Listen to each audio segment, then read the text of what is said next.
नमस्कार. महाराष्ट्रातील विविध क्षेत्रातील बातम्या झटपट आपल्या मोबाईलवर पाहण्यासाठी लगेचच सबस्क्राईब करा राष्ट्रशक्ती लाईव्ह न्यूज आणि सोबत बेल आयकॉन प्रेस करायला विसरू नका.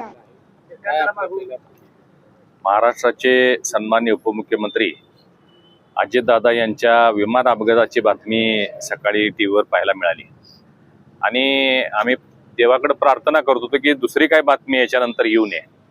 परंतु ज्यावेळी विमानाची दृश्य दाखवली त्यावेळी छातीतली धडधड वाढली आणि काही क्षणातच जी ऐकायची नव्हती ती बातमी आमच्या समोर आली. अजितदादा निघून गेले आणि संबंध महाराष्ट्र पोरका झालेला आहे.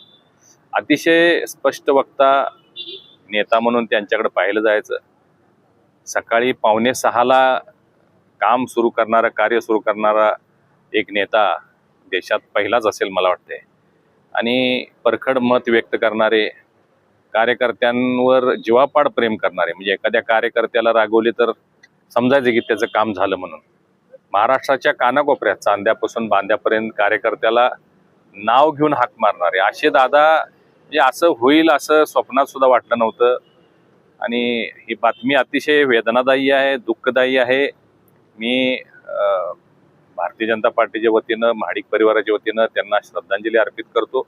महाराष्ट्रामध्ये ही जी पोकळी निर्माण झालेली आहे ही पोकळी कधीही भरून निघणार नाही. असा नेता पुन्हा होणे नाही.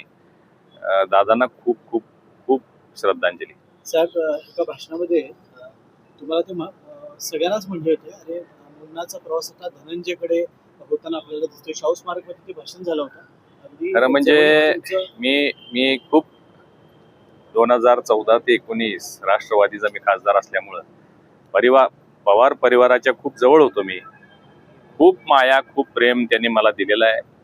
ज्या गोष्टीचा तुम्ही उल्लेख केला हे म्हणजे अनपेक्षितपणानं एका मेळाव्यामध्ये मी खासदार व्हायचा असताना मुन्ना म्हणू नका, धनंजय म्हणा, कारण आता खासदाराला धनंजय शोभणार नाही, हे एक संकेत त्यांनी दिला होता. त्यावेळी माझी उमेदवारी व्हायची होती, मी खासदार नव्हतो. म्हणजे अशा पद्धतीनं कार्यकर्त्यांना संकेत देणारा, कार्यकर्त्यांना बळ देणारा, ताकद देणारा नेता. आणि मला माझ्या वैयक्तिक जीवनामध्ये फार मोठा आधार अजितदादांचा होता. खूप वाईट घटना घडलेली आहे. महाराष्ट्र यातून, त्यांचा परिवार यातून सावरेल अशी मी परमेश्वर चरणी प्रार्थना करतो.